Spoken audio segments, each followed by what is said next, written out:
A'udzubillahi minasyaitonirrajim. Bismillahirrahmanirrahim. Assalamualaikum warahmatullahi wabarakatuh.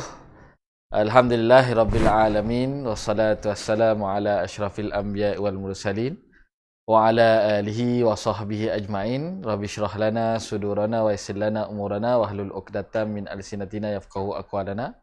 Alhamdulillah, kita bersyukur kerana Allah SWT telah memberikan kita nikmat untuk bersama-sama dalam negara tercinta, negara yang aman ini, untuk kita memberikan tanda syukur kita kepada Allah, tanda kita berterima kasih kepada Allah dengan cakna kepada isu-isu yang berlaku di dalam dunia. Bersama kita hari ini insya-Allah dalam bicara Gombak TV dalam isu Kashmir konflik. Apakah nasib umat Islam? Kita dah tahu hari ini hampir hari yang ke-20 pasca pengumuman dekri Presiden memansuhkan artikel 370 yang memberikan autonomi kepada negeri atau wilayah Kashmir. Sebelum ini Kashmir dengan sejarahnya telah diberikan autonomi, namun dengan manifesto daripada BJP dan keputusan yang tidak demokratik yang dibuat oleh Presiden Modi, sehingga menyebabkan mereka sanggup mengumumkan dekri Presiden memansuhkan autonomi, menyebabkan apa yang berlaku di Kashmir pada hari ini. Jadi tanpa melengahkan masa, oleh kerana saya bukanlah panel pada hari ini. Panel kita pada ini insya-Allah adalah Syeikh kita daripada Kashmir. Assalamualaikum. Syeikh Rasyid Atturobi, yang merupakan members of Legislative Assembly of Azad Jammu and Kashmir. So hari ini kita bertuah kerana Syeikh bersama-sama dengan kita pada hari ini dan sudi untuk meluangkan masa untuk memberi penerangan kepada kita semua tentang apa sebenarnya yang berlaku dan apa situasi terkini. Untuk makluman semua, antara perkara yang agak membimbangkan yang kita patut sama-sama cakna adalah usaha ataupun perkara ini sampai ke tahap curfew yang dijalankan tidak membenarkan rakyat keluar dari rumah, menyebabkan banyak kesukaran yang berlaku. Jadi untuk itu kita akan bersama Syekh dan saya akan menerangkan lebih lanjut insya-Allah dengan beberapa soalan yang akan dikemukakan. Jadi insya-Allah tuan-tuan dan puan-puan, kita akan mulakan insya-Allah Syekh. So for the introduction, maybe you can introduce yourself first. Please. My name is Abdur Atturobi. I belong to Azad Kashmir, liberated Kashmir, free Kashmir, that is with Pakistan. And I born in 1954. And I did my master degree from Punjab University, Lahore, and law degree from Karachi University. And I started my law practice in my native town. And during my studentship, I was associated with the Islami Jamaat that is a very popular party among students, and I have been president of Islami Jamaat Kashmir. So after that, I joined Jamaat Islami Azad Jammu and Kashmir, and I have been president of Jamaat Islami for 22 years. I have also participated in elections of Legislative Assembly, and Alhamdulillah, since 96, periodically I have been representing my people, my constituency in the Azad Jammu and Kashmir Legislative Assembly, and at present I am chairman of Public Accounts Committee of the Legislative Assembly. Besides, I am also convener and chairman of All Parties Coordination Council. This is an alliance of all political parties striving for the liberation of Kashmir. and I am also member of Rabta Islami Masajid Council. And being this capacity, I have been representing this movement for last about 40 years at different international fora. I can remember that I came here for the first time in 1982 when I was a student leader, and Dr. Mahathir Mohamad, for the first time, he became Prime Minister at that time. There was an international conference under the auspices of World Assembly of Muslim Youth and ABEAM, and I participated in that conference, and I represented the issue of Kashmir among the youth and students. And since then, Alhamdulillah, all international forums in OIC, in Rabta Islami, and in different international conferences in Geneva, in London, in different capitals of Europe, and in America, and in Africa, in Asia, in Saudi Arab, and the Gulf states, Indonesia, Malaysia, elsewhere, Alhamdulillah, I have honor to represent the issue of Kashmir. This is my 5th visit of Malaysia. In this regard, there was a conference last day, roundtable conference, and I was honored in this conference as a keynote speaker, and a day-long deliberations were held there, and after that, Alhamdulillah, our conference adopted very comprehensive resolutions demanding international community and United Nations to come forward to implement their resolutions, to provide Kashmiris their right of self-determination. So this is a brief introduction and a brief some aspects of my struggle and representation of this issue.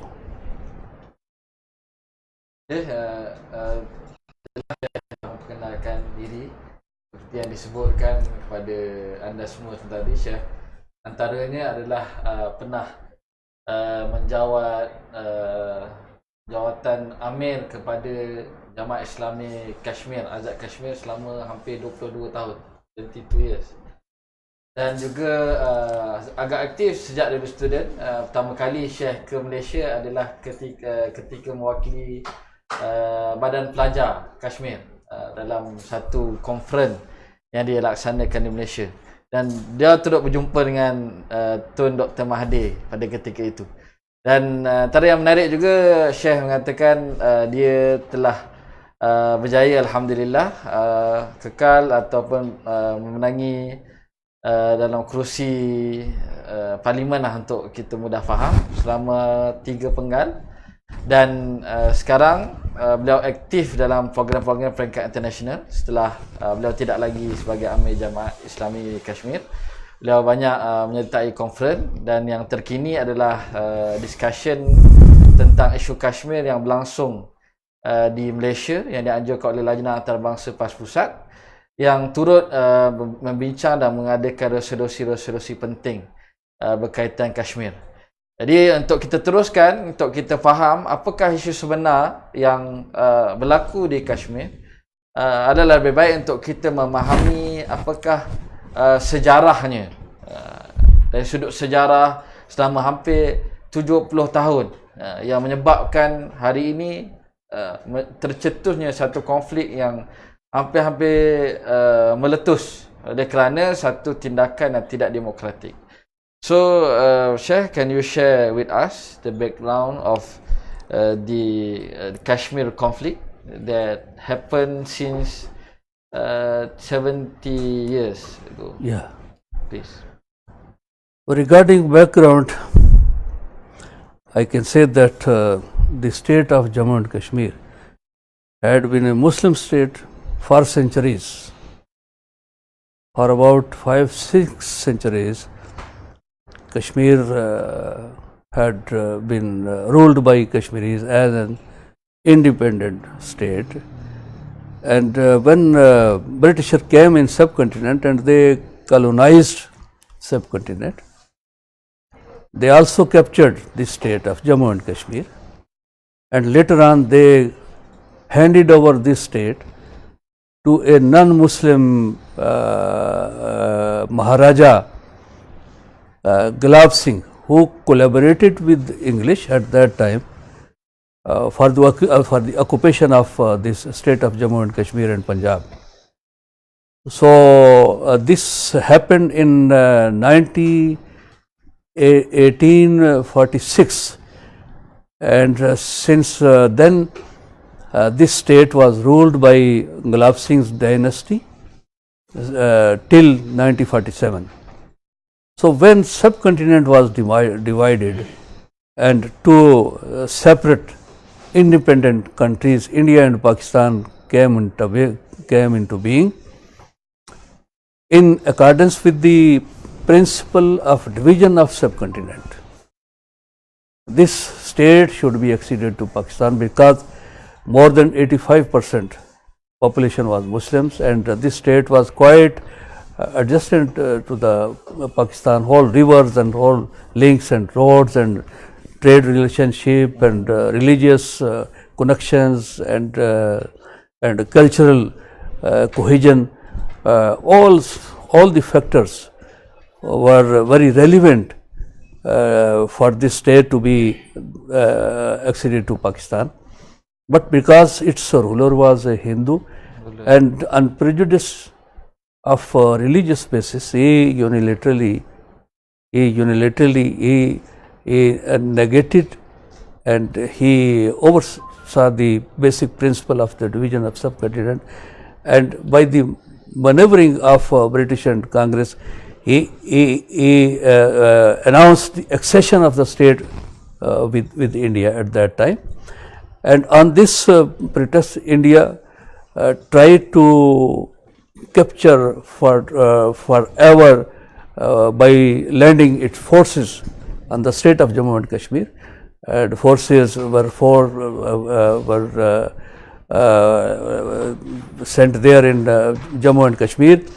Against this occupation, the people of Jammu and Kashmir, they stood up, and they started their armed struggle, and they fought a jihad in 1947, and they got liberated 1/3 of Kashmir, and they were further proceeding when India went to the United Nations and demanded that there should be a ceasefire among the fighting parties, and United Nations should chalk out a formula to settle this issue by peaceful means. So on India's request, United Nations Security Council passed resolutions in which it was adopted that after having ceasefire, there would be a plebiscite under the auspices of United Nations, and a plebiscite administrator had been appointed at that time to conduct this plebiscite, to ascertain the opinion of the people by a referendum. But since then, India is not abiding by the international commitments, and due to non-cooperation of Indian behavior, UN resolutions and referendum could not help since so far, and since then Kashmiris are striving for their right of self-determination, and their demand is very simple, that United Nations Security Council resolution should be implemented. It is commitment of the international community, and it is commitment also from India to the international community and to the people of Jammu and Kashmir. So this is a brief background of the issue. Okay. So kita dah dengar daripada apa yang telah dibentang oleh Syekh tentang secara asas background isu apa yang menyebabkan jadi pertelingkahan sehingga ke hari ini. Seperti yang telah disebutkan oleh Syekh kita pada sebentar tadi, yang sebenarnya adalah ketika kemerdekaan India pada sejarahnya, pemisahan antara Pakistan dan India dibuat atas dasar majoriti Muslim, maka diletakkan dikumpulkan agar dibentuk Pakistan, negara ataupun populasi yang majoritinya Hindu, maka dipusatkan, dimerdekakan negara India. Tapi di antara kedua-dua negara ini terdapat satu wilayah yang populasinya majoriti adalah Muslim, tetapi pemerintahnya adalah bukan Islam, Syeikh ketika itu, yang akhirnya membuat keputusan untuk pergi kepada India, menjadikan ia wilayah India dengan beberapa perjanjian yang memberikan wilayah Kashmir ini autonomi.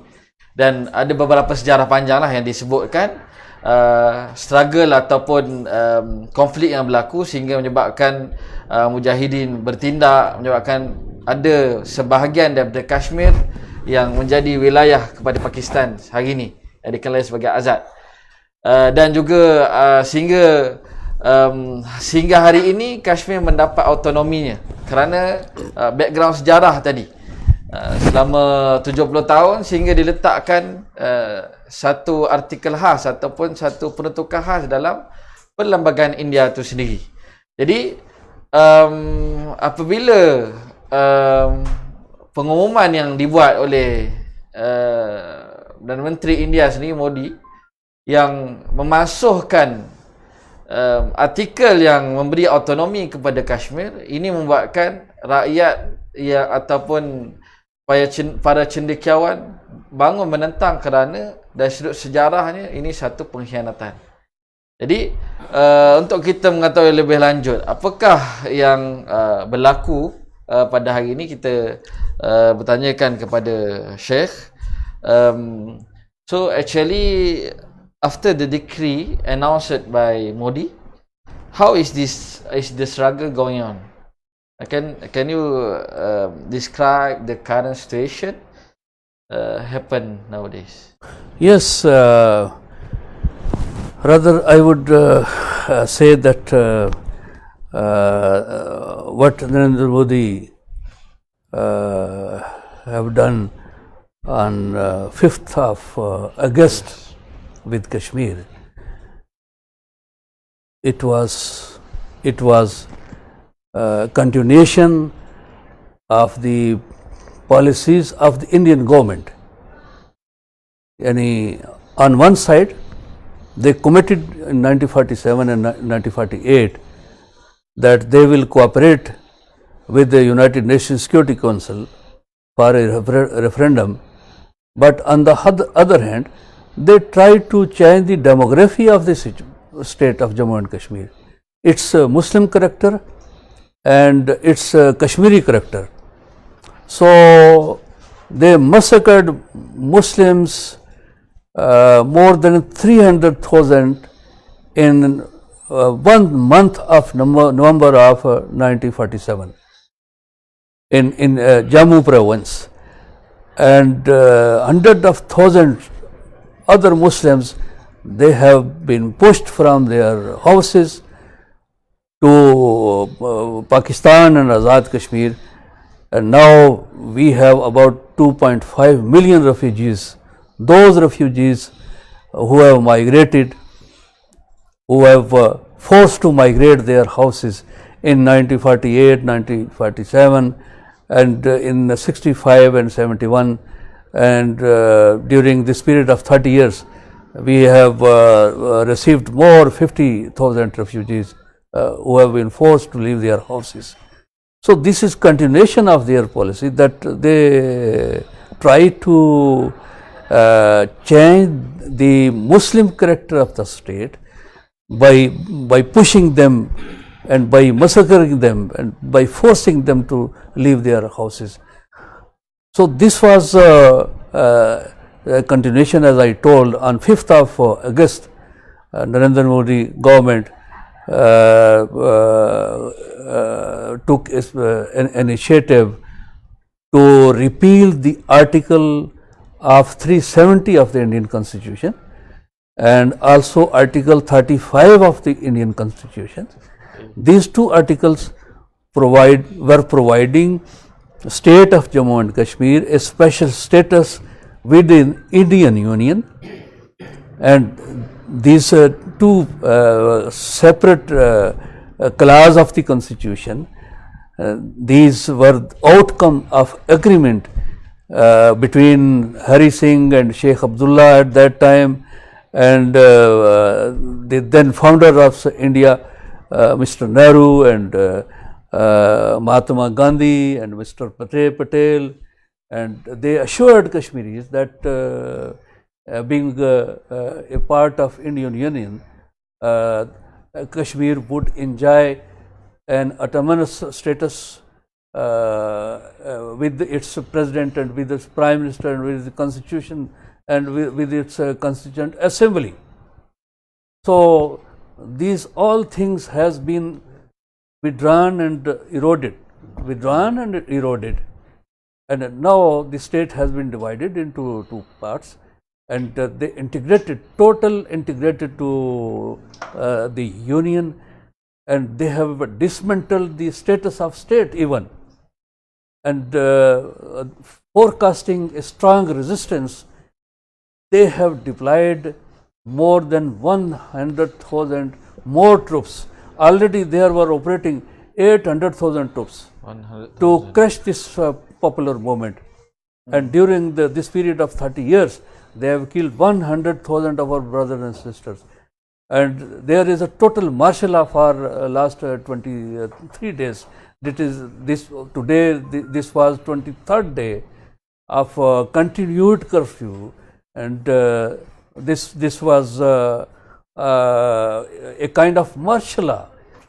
All political leaders, whether they were part of Hurriyat conference and whether they were elected members, there was a legislative assembly, all has been arrested, and there is complete shutdown of the communication. There is no telephone, there is no internet, and there is no any journalism. All newspaper has been shut down. This is a tourism season, and thousands of tourists, they were there in the state of Jammu and Kashmir. They were pushed back, and all journalists from India who were covering different newspapers and channels, and they were thrown back. Even 2 days ago, the popular Indian leaders, Rahul Gandhi and the opposition party's representative, they tried to go to Srinagar, and they went to Srinagar airport by aeroplane, but they did not allow to come out from the premises of the airport, and they have been pushed back. So this is the situation. Our brothers and sisters, they could not celebrate Eid al-Adha. They could not offer Qurbani. There is no Jummah prayer. Masajid are locked down, and the azan is no more there. This is the situation. The worst kind of violation of human rights is going on in the state of Jammu and Kashmir, and you might be knowing that there is a very prestigious international forum, Genocide Watch Group, that released a warning 2 days ago that there are 10 indicators of genocide in anywhere. If such symptoms could be observed, one can forecast that this place is very dangerous for any community. So they have declared that there are 10, all the 10 points, they are being qualified by the Indian troops, that there would be a genocide of the Muslims. Hundreds of thousands may be killed, and hundreds of thousands may be thrown from their houses. So this is the situation. And on the other hand, we have a line of control. Indian troops have been deployed there, who are checking the movement of Kashmiris. We Kashmiris, we have right to cross a ceasefire line from this side to that side, but Indian forces, they are stopping our movement, and they have installed barbed wire, and somewhere they have installed a great wall, like in Palestine, like Israel has built a wall there to divide the Palestine. So same phenomena is going. So a war-like situation is there, and that is why Prime Minister of Pakistan, Imran Khan, he warned the international community and United Nations that they should play their due role, because 2 days ago the Defense Minister of India, Rajnath Singh, he threatened that if war happens, we can use atom bomb. And you know, there are both the countries, they have capabilities of nuclear weapons, and Pakistan has got more sophisticated nuclear weapons. This is recognized by the all international agencies. So we think a catastrophe is in offing, and that is why I am here. Our brothers, our scholars, they organized a program, and from before coming here, I was in Europe for 3 weeks in different conferences and seminars, and Kashmiris all over the world, they are protesting, and they are trying to draw the attention of the international community that United Nations, OIC, and European Parliament, and all political and humanitarian groups and media and intellectual, they should come forward and they should persuade India to stop this genocide and brutalities and allow Kashmiris to live as a human being, and they should be given right of self-determination. Okay. Dan dengar apa yang berlaku, situasi terkini tu, sangat mendebarkan dan menyedihkan kita sendiri, umat Islam di Malaysia. Bagaimana tuan-tuan diceritakan sebentar tadi, 100,000 tentera telah dihantar ke Kashmir untuk mengawal, dan keadaan menjadi agak tegang dan sangat merunsingkan rakyat Kashmir apabila network ataupun telekomunikasi internet telah ditutup, dan juga curfew yang telah menyebabkan terhalang umat Islam daripada melaksanakan ibadah-ibadah yang fardu dan syiar kita. Tapi untuk lebih lanjut, kita berhenti sebentar bagi memberi ruang kepada iklan, dan kita jumpa lagi dalam Bicara Gombak TV sebentar lagi. Ramai yang tak tahu cerita Bollywood yang ada tari-menari, nyanyi-menyanyi, pemandangan yang cantik, lembah-lembah yang hijau, sungai-sungai itu penggambarannya bukan di Eropah ataupun Switzerland, tetapi di sebuah wilayah yang dipanggil sebagai Kashmir. Kashmir ini sangat cantik, sangat indah, digelar sebagai Switzerland of India dan juga digelar sebagai Paradise on Earth. Jadi itulah kecantikan dan keunikan bumi Kashmir, yang mana Kashmir ini dari segi politik menjadi rebutan di antara India dan juga Pakistan. Pada 5 Ogos yang lalu, Parlimen India telah memansuhkan artikel 370 dalam Perlembagaan India, sekaligus menghapuskan status autonomi khas yang diberikan kepada Kashmir yang di bawah pentadbiran India. Apakah maksudnya? Apakah kesannya? Selama ini Kashmir dibahagi kepada dua. Satu bahagian di bawah pentadbiran Pakistan, satu bahagian autonomi di bawah pentadbiran India. Dengan pemansuhan status autonomi ini, maka Kashmir yang majoritinya umat Islam akan menjadi satu negeri di bawah negara India yang lebih besar. Maka selama ini, oleh kerana autonomi di Kashmir, orang bukan Kashmir tidak boleh beli tanah di Kashmir, dan banyaklah perundangan yang tersendiri di Kashmir. Maka sekarang ini, Kashmir ini sebagaimana negeri biasa, 100% di bawah New Delhi, terpakai segala peraturan dan juga urusan ekonomi dan sebagainya. Tindakan India ini dibantah keras oleh penduduk Kashmir dan juga Pakistan. Malah China yang juga bersempadan dengan Kashmir juga membantah tindakan India ini, dan turut dibantah oleh komuniti dunia termasuklah PBB. Jadi kesan yang berlaku ini menyebabkan populariti Perdana Menteri India meningkat di India, tetapi nasib dan juga masa depan penduduk Kashmir ini terjejas kerana tidak dapat lagi status autonomi sebagaimana yang mereka nikmati selama ini. Sejarahnya panjang, pernah dicadangkan oleh Majlis Keselamatan PBB untuk diadakan referendum penghutang suara supaya penduduk Kashmir ini buat keputusan nak jadi independen ataupun nak duduk di bawah Pakistan ataupun nak duduk di bawah India. Tetapi referendum penghutang suara itu masih belum dapat dilaksanakan sehingga ke hari ini. India dan Pakistan ini ialah dua negara yang mempunyai kuasa nuklear di Asia Tengah.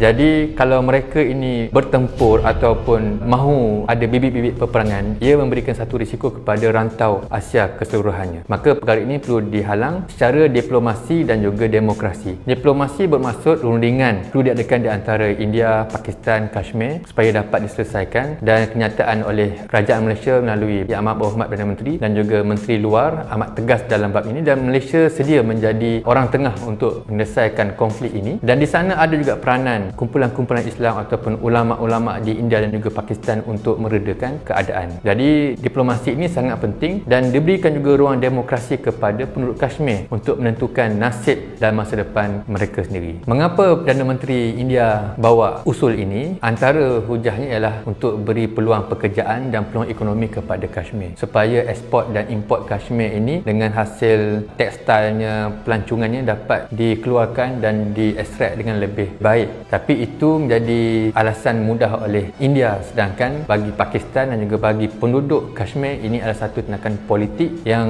menunjukkan bahawa India mahu meluaskan kuasa dan juga pengaruh politik di wilayah tersebut. Jadi harapan kita supaya bumi Kashmir yang indah ini kekal terpelihara dan kekal aman, dan dua kuasa besar India dan juga Pakistan yang mempunyai kuasa nuklear ini dapat diredakan dan dapat berdamai supaya dapat mengembalikan keamanan di seluruh rantau Asia Pasifik ini.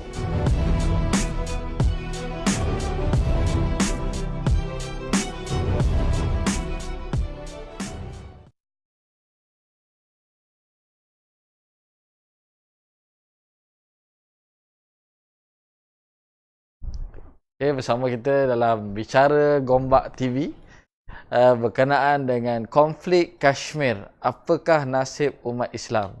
Jadi tuan-tuan dan puan-puan, jangan lupa tolong share, kongsikan post ini atau sesi live ini supaya lebih ramai umat Islam di luar sana cakna terhadap rakan Muslim kita di Kashmir. Tuan-tuan minta tolong sama-sama pakat like Gombak TV dan sharekan posting ini supaya lebih ramai dapat akses kepada live pada hari ini. Kita akan sambung perbicaraan kita, bicara kita pada hari ini. Menarik disebut oleh Syeikh, apabila India dan Pakistan mula konflik dalam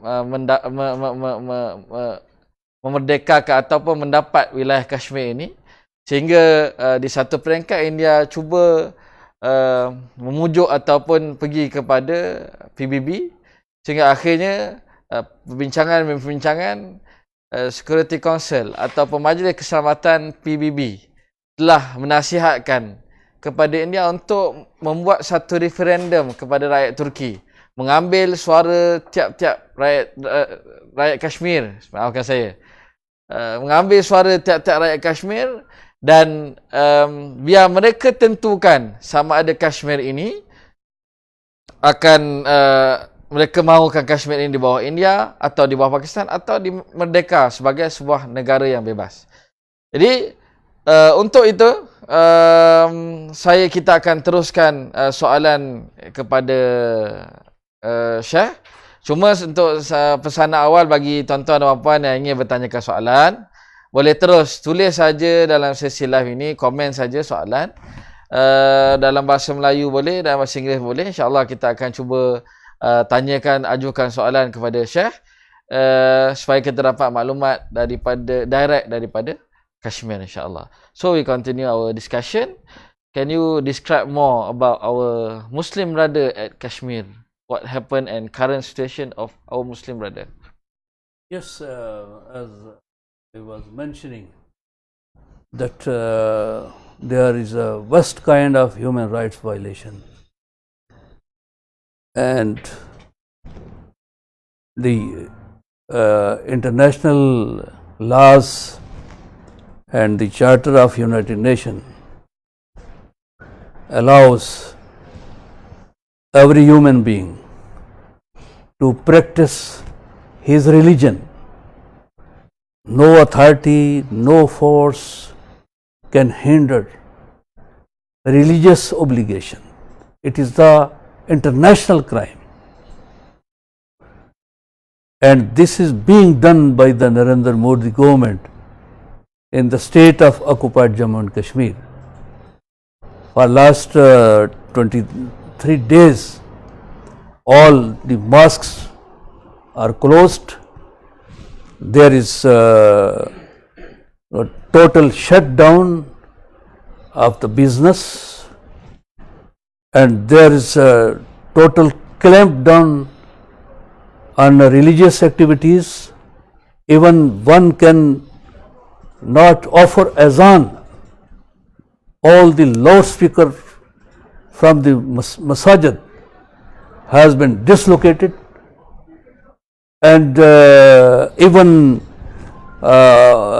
people are not allowed to join namaz-e-janaza of their kith and kins.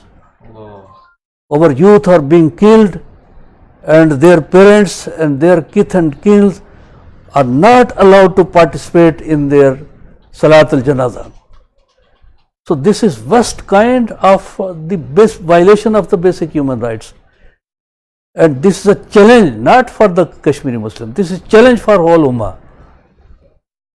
And I am sorry to say that on one side this is happening in Jammu and Kashmir, and Kashmiris have only fault that they are Muslim, and they are being targeted, they are being butchered, and they are being paid by offering their basic religious obligations.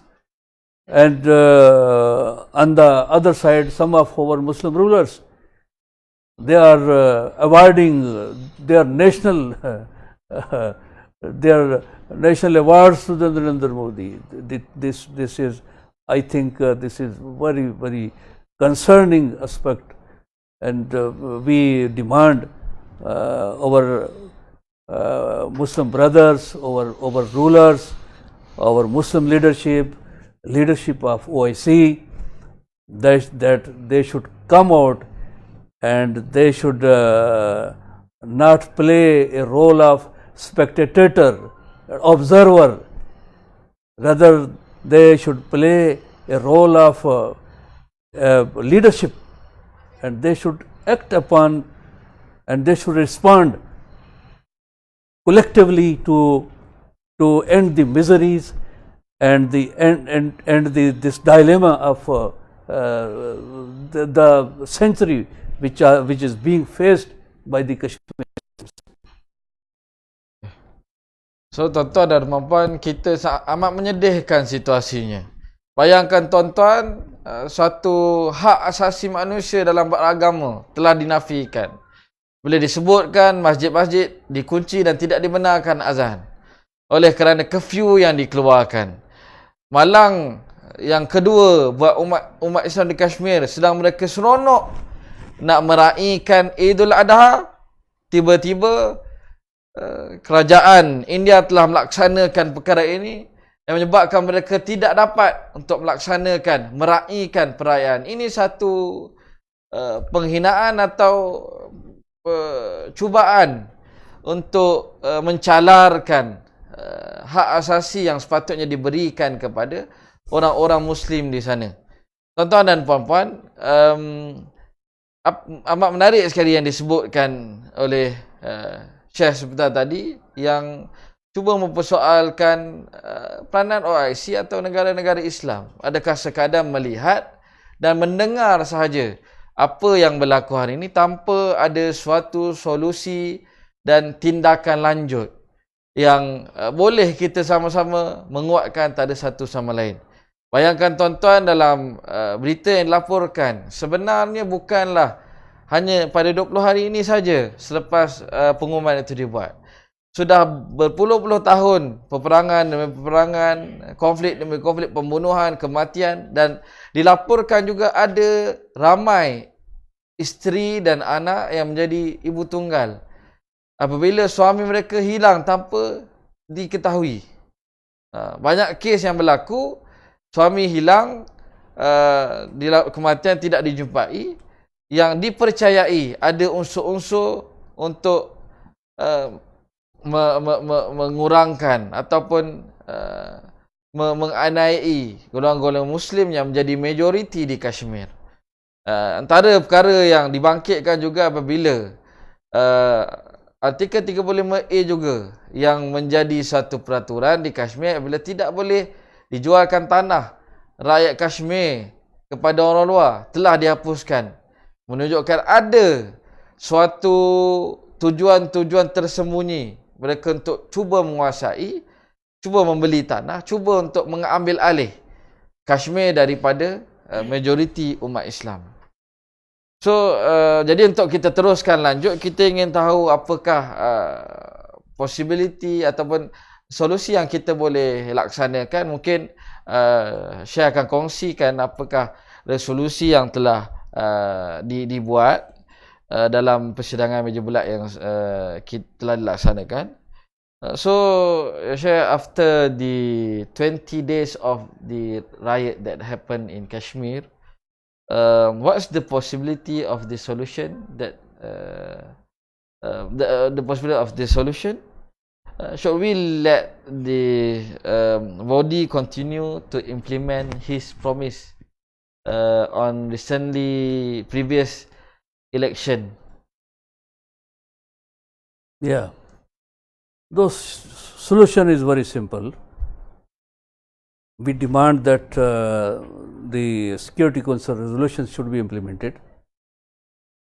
Those have been pledged by the international community and United Nations, and also by Indian government at that time. And this is simple way. By implementation of United Nations, a plebiscite should be conducted, and people should be allowed to exercise their right of self-determination. We demand our right of self-determination. We demand not only right of self-determination for Kashmiri Muslims. We demand, we have, though majority in state of Jammu and Kashmir, more than 85% Muslims are there, but there are Hindus, there are Dalits, there are Sikhs, there are Buddha, there are Christians. These different communities, they form 15% of the population. We also demand a right of self-determination for them. This is a matter of the right of the people. So, it can happen only if international community and United Nations should exercise its authority. And now time has come that by bilateral negotiation, which have been occurred in between India and Pakistan for many times, this issue could not be resolved, and Kashmiris and even Pakistan is very open-hearted in this matter, has been very open-hearted. They have offered different authorities to mediate the matter, and if international personalities, they offered mediation. Pakistan and Kashmiris, they have accepted their role, but India is not budging from its stance hard due to India's hard stance. Since so far no breakthrough could happen, so we demand international community, and now the time is ripened that United Nations should exercise its authority in accordance with its chapter 7. A country or any power who can threaten the world peace and who can threaten the peace of a certain region, United Nations is authorized by its charter that by chapter 7, United Nations should implement its muscle, military muscle, diplomatic muscle, as the United Nations has done in case of false allegation imposing Iraq and Afghanistan, and they have invaded these Muslim countries, and they have implemented their resolutions in case of East Timor and Southern Sudan. Why not in case of Palestine and Kashmir? So we ask that in case of Kashmir,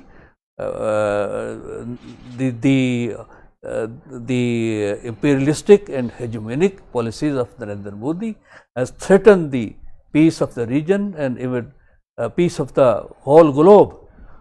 So if international bodies and international powers, they will not come forward. Any catastrophe can happen in this region. So this is our first demand. And our second demand is from our Muslim leadership. OIC is a second largest international diplomatic forum, and we are very grateful. OIC as a collective forum has been supporting our cause of right of self-determination. But this is the time that OIC should convene a special high-level meeting, a high-level meeting of the OIC head of the governments and head of the states. They should sit together and they should ponder over the situation, and they should come forward with certain solution. They should ask United Nations, and if United Nations is not going to resolve the Muslim issues like Kashmir and Palestine, then our Muslim leadership should consider any option. As the president of Turkey, he categorically said that OIC is the UNO, United Nations, is being used by certain power against the interest of Muslim countries and Muslim nations. If so happens for the future, and United Nations is not ready to resolve these sensitive issues, then in the light of the proposal which has been forwarded by the President Erdogan, that Muslim nations should form their own UNO and substitute international forum to resolve the Muslim issues. So I think if our Muslim leadership, they can, and you know, the 70% of trade of India and its exchequer depend upon the trade with the Muslim countries. More than 7 million, around 8 million Indians, they are working in Gulf states. This is a big source of foreign exchange for the India. If our Gulf states, our Muslim states, even they threaten India, and if they warn India that you should resolve this issue, otherwise we will reconsider the diplomatic relationship with you, I think within 24 hours this issue can be resolved. So we hope that our Muslim leadership and our rulers and our civil society and our intellectual and media, they should come forward, and they would play a concrete and conclusive role to resolve this issue. Okey. Menarik apa yang ditegaskan oleh Syekh sebentar tadi, memberikan satu jalan penyelesaian yang menjadi satu benda yang agak realistik untuk memastikan isu ini tidak lagi berpanjangan. Bayangkan tuan-tuan, Kashmir ini walaupun kita lihat seolah-olah isu yang baru, tetapi sebenarnya sudah lama, dan penindasan itu sedikit demi sedikit semakin dahsyat, tuan-tuan. Hari ini tuan-tuan boleh buka portal berita peringkat antarabangsa juga, boleh kita ikuti rakyat Kashmir mula keluar ke jalanan cuba untuk menentang apa yang berlaku, namun tangkapan besar-besaran dibuat. Menarik juga apa yang ditegaskan, kalaulah PBB boleh melaksanakan suatu misi ataupun misi keamanan di tempat-tempat negara Islam yang seperti di Sudan, Iraq sebagai contoh, kenapa di Palestin dan Kashmir tidak boleh dilakukan perkara yang sama, sedangkan penindasan, pengkhianatan terang-terang berlaku.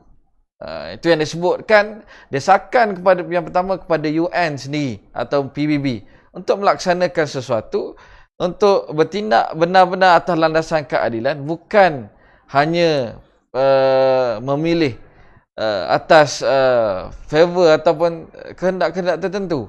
Kerana kita melihat human right atau hak asasi telah dikhianati ataupun kezaliman telah berlaku, namun tidak ada tindakan yang agak tegas diberikan kepada kerajaan India. Dan yang kedua, cadangan yang juga besar, diletakkan harapan kepada OIC, Badan Terbesar Umat Islam, yang Islam ini merupakan second largest ataupun agama kedua terbanyak, populasi terbanyak di dunia, yang mana sepatutnya bersuara tegas, satu suara tegas pada India, memberikan amaran, memberikan satu solusi yang tegas terhadap nasib umat Islam di Kashmir terutamanya.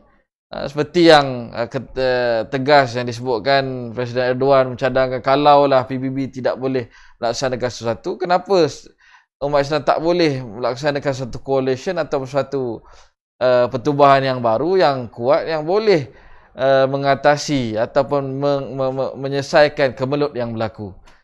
Itu yang kita boleh lihat bagaimana solusi yang perlu dimainkan di peringkat antarabangsa. InsyaAllah sebentar lagi kita akan tanya pula, kita akan dengar pandangan Syeikh pula tentang peranan kita sebagai rakyat Malaysia ataupun NGO, agensi dan sebagainya yang boleh kita berperanan sebenarnya. Cuma sebelum itu kita berehat sebentar dan kita jumpa lagi dalam Bicara Gombak TV, isu Kashmir sebentar lagi. On February 14th, 2019, a suicide bomber attacked a convoy of Indian security forces. We're getting reports of multiple casualties in a He killed at least 40 Indian soldiers here in Kashmir. the deadliest attack the region has seen this century. The bomber was part of an Islamic militant group based in Pakistan. Jaish-e-Mohammed claimed responsibility for that attack. 12 days later, India carried out airstrikes in northwestern Pakistan. Then Pakistan shot down at least one Indian aircraft around here. Tensions rose between the two rival nations. Can escalate. To escalate. Serious escalation in years. Kashmir is one of the most disputed places on earth. Over the course of 70 years, it's been at the center of 3 wars, fought between 2 massive armies. It's heavily occupied by more than 500,000 Indian troops and a deadly collection of militias and terrorist groups. Kashmir is the stage for the relentless conflict between India and Pakistan. But focusing on these 2 countries can obscure what's really at stake: the voice of Kashmiris who are caught in a vicious cycle of violence.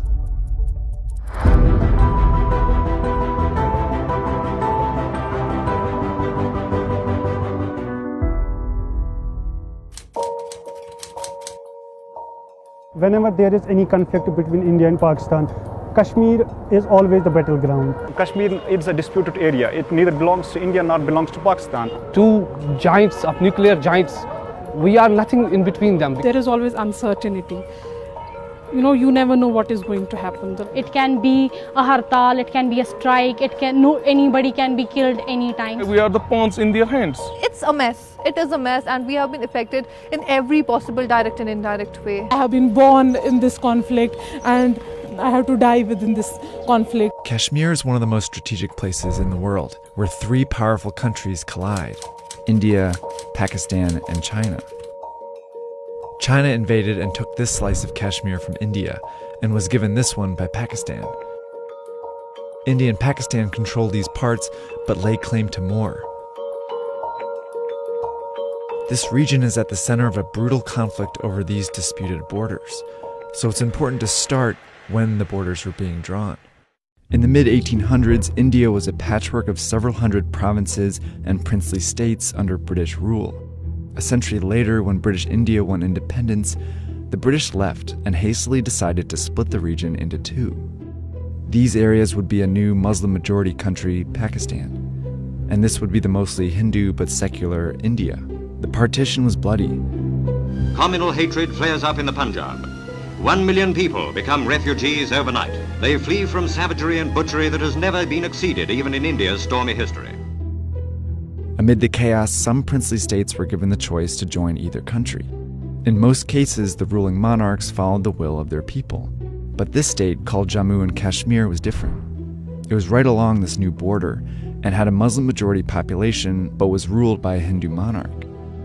When asked to pick a side, the ruler chose to stay neutral. Fearing that the monarch would join India, the Kashmiri population rebelled here in 1947. Armed tribesmen from Pakistan soon joined the fight. The monarch turned to India for military help and in exchange agreed to join them, which sparked the First Indo-Pakistan War in Kashmir. Continuing thus increased the threat to world peace and brought the dispute to the attention of the United Nations. The UN Security Council brokered a ceasefire in 1949, which established this line, with Pakistan controlling this side and India this one. It also asked Pakistani tribesmen to withdraw and Indian troops to follow so that Kashmir could hold a direct vote to decide its own future. But neither held up their end of the deal.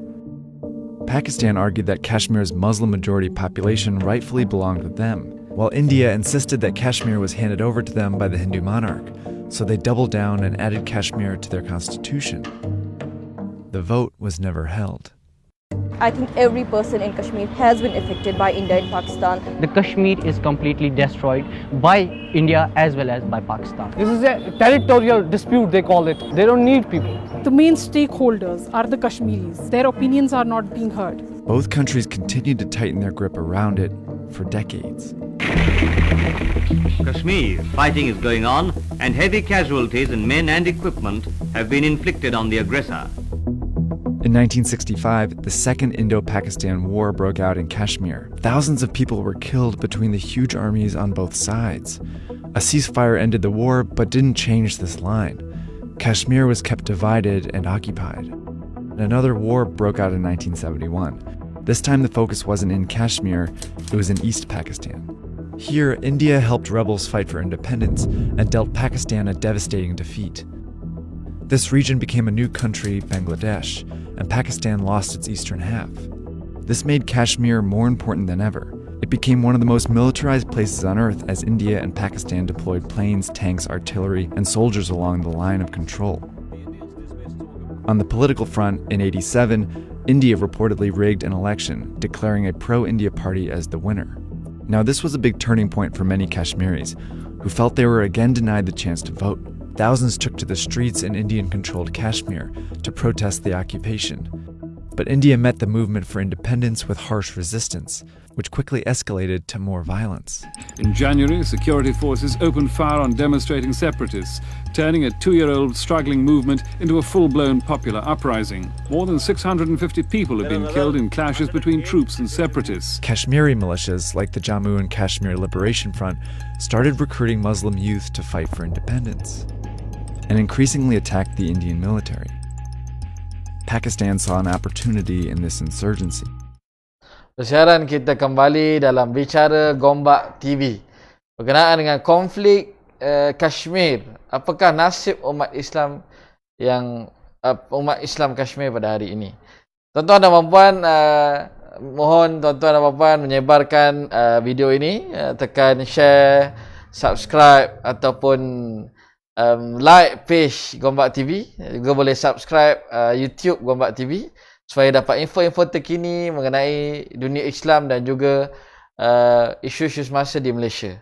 Tuan-tuan dan puan-puan, juga saya ingatkan ataupun saya tawarkan jika tuan-tuan ada soalan boleh ditanyakan dalam page ini.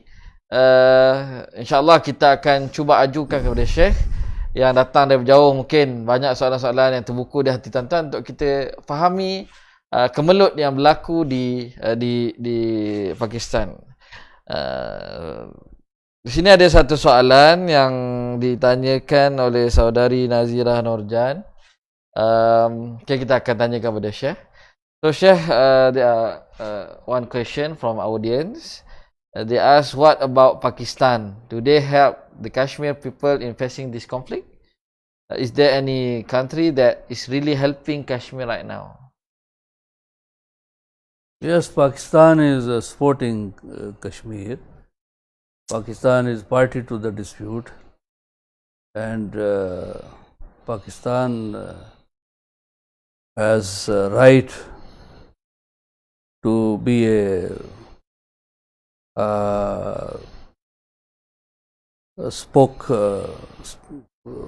the foreign minister and the leadership of Pakistan as Prime Minister Imran Khan. He declared that I am ambassador of Pakistan. So internationally, it is a duty of Pakistan obligation of Pakistan to highlight this issue and to convey the aspirations of the people of Jammu and Kashmir, and diplomatically and morally and politically Kashmiris are being supported by Pakistan government and Pakistani nation also, but we demand more effective role in this regard, and we hope inshallah in future we could see that effective role. And other countries, as I have mentioned, that politically all Muslim countries, they have extended their support on the platform of OIC. Diplomatically, they supported us our right of self-determination in accordance with the United Nations resolutions, and I think for that matter we are very grateful. But we need more concrete help. As I have mentioned that mere resolutions can't resolve this issue unless those resolutions are followed by concrete steps. So at the moment we demand that OIC should take strong measures in terms of bilateral level with the Indian government and in terms of international level. And I see OIC as a second biggest diplomatic forum at the international level. So for that matter, to tackle the prevailing situation, we demand more effective role of OIC. So this is the answer of the question which any viewer has asked. Okay, thank you. Terima kasih kepada soalan yang bertanya. Jika ada lagi boleh hanya tuliskan di ruangan komen, bahasa Melayu boleh, bahasa Inggeris boleh, kita akan cuba translatekan dan tanyakan kepada Syekh. InsyaAllah kita akan bersiaran dalam beberapa tempoh saja lagi, mungkin dalam 10 minit lagi untuk siaran ini. Jadi jangan lepaskan peluang untuk terus bertanya jika anda mempunyai apa jua soalan yang berkaitan dengan konflik Kashmir.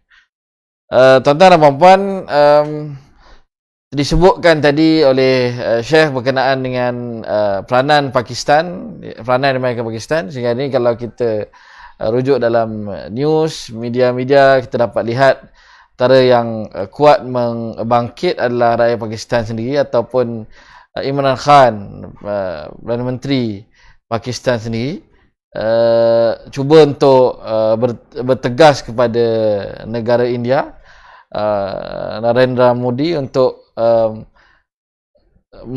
menarik balik dekri yang dikeluarkan. Banyak amaran-amaran yang dikeluarkan. Cuma di-highlightkan juga Syekh perlukan lagi satu kekuatan khususnya daripada dunia Islam. Walaupun kita berterima kasih, kita rasa bersyukur banyak negara Islam, pimpinan negara Islam menyatakan sokongan, menyatakan bantahan kepada India, tetapi perlukan suatu usaha yang konkret, satu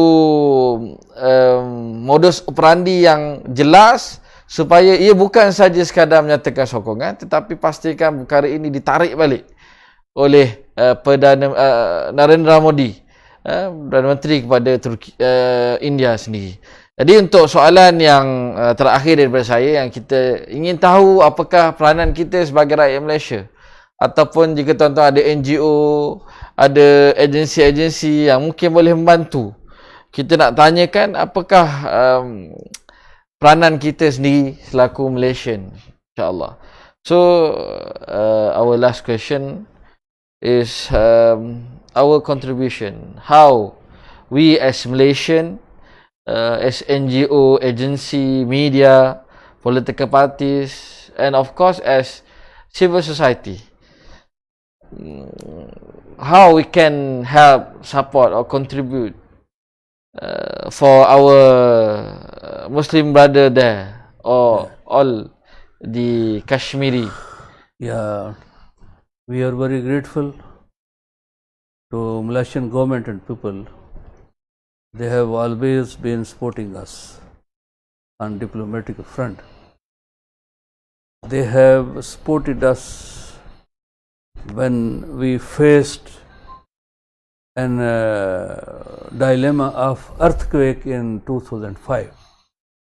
Government of Malaysia and different NGOs and groups, they went to Azad Jammu and Kashmir and they extended their support of every kind. We are grateful for that assistance.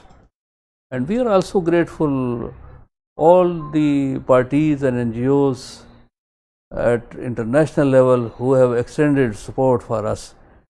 Western media nowadays, they are covering the situation of Kashmir. Even Indian politicians and Indian media and Indian intellectuals and Indian human rights groups, now they feel the plight of people of Jammu and Kashmir. So we are very grateful, and especially the people of Libya and government. And we have got high hopes from Malaysia, because you have the leader in shape of Dr. Mahathir Mohamad, most experienced leader in the world and most prestigious leader in the world, who has a vision and who knows the background of all the issues, whether that is Kashmir issue, that is Palestine issue, whether those are other emerging issues. I have honored to have a meeting with Dr. Mahathir 2 years ago when I came here to attend a conference. After that, I requested a meeting, and I am very grateful to him that he gave me the opportunity, and I conveyed him the situation, ongoing situation of human rights violation at that time. And he showed a great concern, and he assured at that time that in his personal capacity and what influence he has, he will exercise in support of the people of Jammu and Kashmir. And at this occasion we demand that he has a prestigious personality and he has a bilateral relationship with India. Those bilateral relationships should also be exercised to convey our concern and to convey the concern of Malaysian people and all the peace-loving people of the world, and persuade Indian leadership to end this type of martial law and clamp down of the whole of the state and withdraw their steps which they have taken on 5th of February and 5th of August, and ultimately to resolve this issue, India should abide by the international obligations, and United Nations resolutions should be implemented. In this regard, I think the prestigious leadership of Dr. Mahathir Mohamad can extend a great help to us.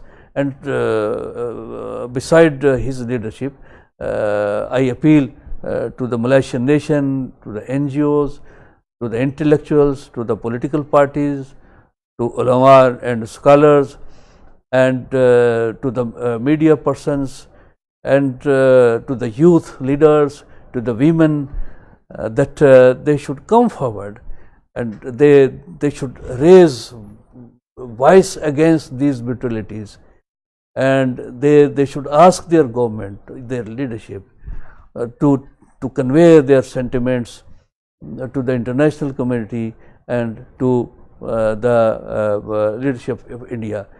In coming month, there is annually United Nations General Assembly meeting is going to be held, and we request our leaders that they should spare some time, a few minutes, and they should mention at least what is going on in Kashmir, so that an international opinion can be built in the support of Kashmiris, and that international opinion can help to end the miseries of Kashmiris and can help to resolve the right of this struggle, this conflict, which is because of the negation of the right of self-determination of the people of Jammu and Kashmir.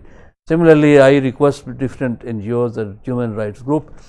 Nowadays, all type of humanitarian assistance has been bared in Kashmir, and they should also try to access to occupied Jammu and Kashmir, obtaining permit and visa, whatsoever kind of validity they have to enter into India and then go to Jammu and Kashmir. So this act can, I think, also create an atmosphere and send a message across the lines of state of Jammu and Kashmir to the suffering brothers and sisters that they are not alone. So these are different steps which can be taken at the level of government and at the level of different communities and civil society and political parties and media and NGOs also.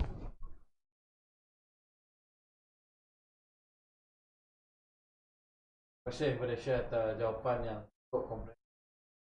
So, kita semua rakyat Malaysia, sama ada kita adalah NGO, kita adalah political party, ataupun kita adalah sebagai rakyat biasa, semuanya ada peranan yang terutamanya dalam kita memberi pressure, memberi tekanan kepada India yang merupakan, kita boleh katakan, satu-satunya cara untuk menghentikan ego India untuk meneruskan kerja gila, kerja jahat ini, iaitu dengan tekanan di peringkat international. Tekanan ni tuan-tuan bukan sahaja melalui political party ataupun kerajaan, juga bagi tanda kita sebagai perseorangan menghadiri perhimpunan-perhimpunan yang diadakan. Kita menyatakan bantahan dalam Facebook sebagai salah satu cara dan sebagainya. Apabila perkara ini dilihat sebagai satu fenomena, dia akan membantu bagi India nampak bahawa ia ditentang oleh rakyat-rakyat di seluruh negara khususnya. Jadi kita khawatir, takut bila kita mengadakan himpunan, kita mengadakan siri kempen ataupun tengok orang Muslim sendiri tak sokong. Jadi menyebabkan tidak ada tekanan terhadap kerajaan India itu sendiri. Jadi tuan-tuan, kita sudah sampai kepada penghujung program kita pada hari ini. Jadi tuan-tuan boleh juga terus ikuti siri-siri diskusi yang akan diadakan. Dan apa yang penting tuan-tuan, minta kalau boleh like posting ini, share supaya ramai boleh akses. Jangan risau, video ni akan terus diletakkan dalam Facebook, dan tuan-tuan juga boleh akses dalam YouTube channel Gombak TV yang tuan-tuan boleh search dan subscribe, dan pastikan tuan-tuan semua dapat terus ikuti channel ni. Tapi untuk yang terakhir, sebelum kita menangguhkan sesi ini, kita bagi sedikit ruang kepada Syeikh untuk mungkin ada sedikit kesimpulan yang nak disampaikan kepada kita semua. So Syeikh, maybe you can conclude our discussion. Very grateful for holding this discussion for this TV channel, and we are grateful to the viewer and organizers. And yesterday we had a roundtable conference. We adopted a declaration covering many points and suggestions, and out of them one point is that in Malaysia and all over the Muslim world, coming Friday will be observed as a solidarity day with Kashmiri brothers and sisters. And I appeal to ulama and khutbah that they must mention in their khutbahs and in their prayers the situation of Kashmir, and they should conduct special prayers for Kashmiri brothers and sisters. Jadi seruan khas daripada Syekh hasil daripada resolusi meja bulat yang diadakan oleh Lajnah Antarabangsa PAS Pusat yang dihadiri oleh beberapa delegasi daripada antarabangsa, juga tetamu-tetamu tempatan. Antara resolusi besar yang boleh dimanfaatkan semua, iaitu pada hari Jumaat ini kita akan adakan hari untuk desakan isu Kashmir besar-besaran. Digalakkan untuk kita membacakan khutbah yang berkaitan Kashmir, mengadakan solat hajat, mengadakan doa khusus, qunut nazilah dan sebagainya, khusus untuk Kashmir. Kita mendoakan supaya rakyat Kashmir dapat diberi kebebasan, dimerdekakan menjadi satu negara yang berdaulat, berautonomi, supaya umat Islam terus terpelihara. Seperti yang diharapkan juga, seperti tadi Syeikh berjumpa dengan Mufti Wilayah Persekutuan juga mengatakan harapan yang sama. Jadi tuan-tuan, kita sudah sampai ke penghujung. Kita pun dah dengar apa yang kesimpulan atau seruan daripada Syeikh. Mohon tuan-tuan boleh sebarkan dan pastikan tuan-tuan faham dan mendoakan. Cuba berbuat sesuatu untuk pastikan sahabat-sahabat kita terbela. Jadi itu saja kita pada malam ini dalam bicara Gombak TV tentang isu Kashmir. Diharapkan tuan-tuan dapat terus ikuti siaran daripada Gombak TV ini yang banyak memberi manfaat kepada umum, dan dapat like ataupun promotekan kepada rakan-rakan anda supaya mengikuti Gombak TV. Jadi kita telah sampai ke hujung. Terima kasih kepada semua. Terima kasih. Thank you. Dan semua pada audiens sekian, kita akhiri dengan tasbih kafarah dan suratul Asr.